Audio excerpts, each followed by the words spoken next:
everyone! This little video is just something for the class to help in preparation for the readings that we're going to be having coming up Monday on the 13th. Since we're reading the entire Journal of Advances in Speech-Language Pathology, I'm going to tell you a little bit about the history of the journal. I'm going to go over who contributed to this particular article, and then the bulk of this video is going to be more on how to submit a journal article to a journal, and then also a little bit more about the peer review process, what really goes into it. Hopefully you guys will learn something. Hopefully this won't just all be review. Okay, so first let's talk about the history of the journal. Advances in Speech-Language Pathology is published by the Informa Healthcare Division of the Taylor and Francis Group. It's an international journal that focuses on current clinical and theoretical work. And something special about this specific journal is it also includes a clinical forum in each issue, which provides a venue for debate on current issues. And anyone can suggest future topics. Their editors are always looking for future ideas for debate. One thing to note is that since 2008, the journal is now known as the International Journal of Speech-Language Pathology. So now on to some contributors to the specific journal that we read. So since there are so many authors within just this one single journal, even though there's only 15 articles, there's a lot of people that contributed. I'm just going to kind of give a sample of potential authors that contributed. So first is, and excuse me if I slaughter names here, the first woman who contributed, her name is Shireen McLeod. She's a professor of speech and language acquisition at Charles Sturt University in Bathurst, Australia. She's an ASHA Fellow, and currently she's the editor of the journal. Another contributor was Dr. Alison Hom, and she is a postdoctoral fellow in the Perinatal Research Centre at the University of Queensland in Australia. Another contributor was Dr. Nicole Mueller, who is a professor at the University of Louisiana, and she was educated at the University of Bonn in Germany, as well as at Oxford in England. Another contributor was Professor Joyce Stackhouse of the Department of Human Communications at the University of Sheffield in the United Kingdom. And that's just a small sampling of the authors who contributed to this specific journal. The different authors have come from Vancouver, Tennessee, Indiana, all over the U.S. Obviously, as I mentioned, Australia, the UK, Canada. So it definitely is an international journal. It deserves its title. Okay, so now on to the process of peer review. So as we all know, peer review is very relevant for evidence-based practice. Any research that you're culling to be able to use towards your future practices needs to be based on peer-reviewed articles, peer-reviewed journals, so obviously it's very important. So how does this really happen?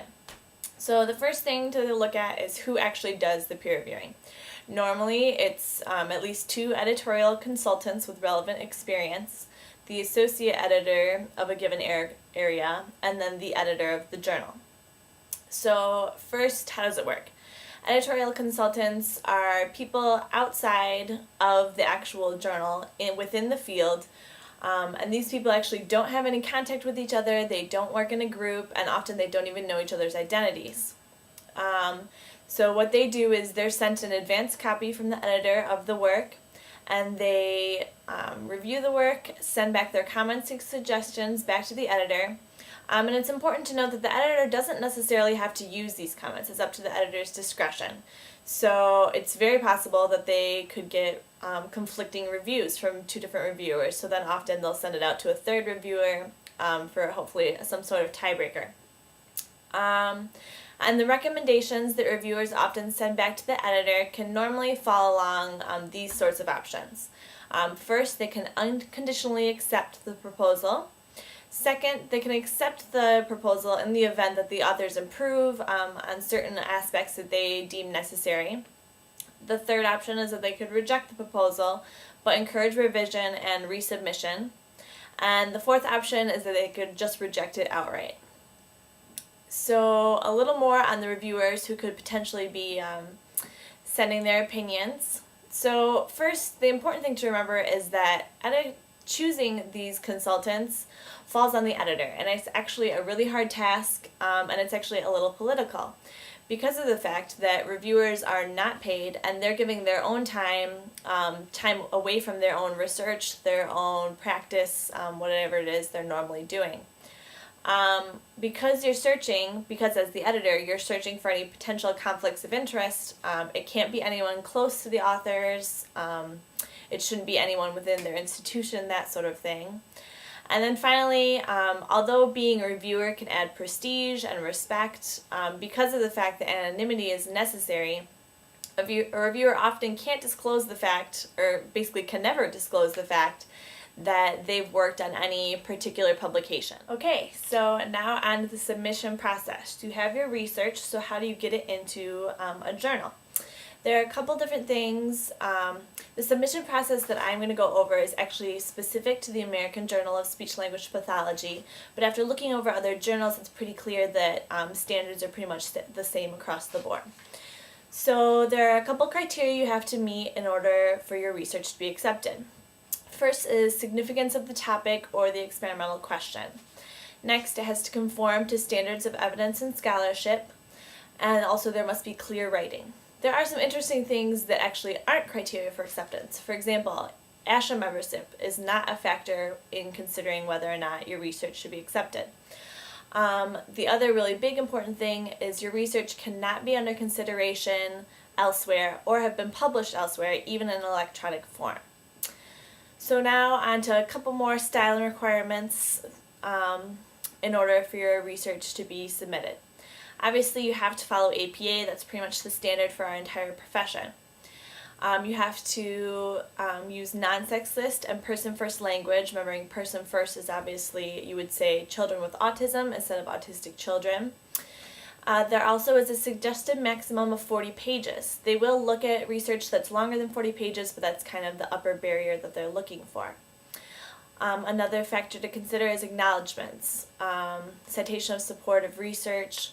So that would include any institution, university that you're affiliated with that supported your research. Finally, the cover letter has a couple different things that you wouldn't think of to just be on the cover letter, and it's actually required by all the ASHA journals. So first, obviously, you have to affirm all the authors. You also have to affirm that your research adhered to ethical standards for human and/or animal subjects. There also needs to be a copy of permission for any copyrighted material you might have used. And again, you have to affirm that the material has never been published before. And finally, another interesting thing that needs to be on the cover letter is that you have to disclose any potential conflicts of interest. That would be sources of outside support for your research. That could include funding, equipment, supplies.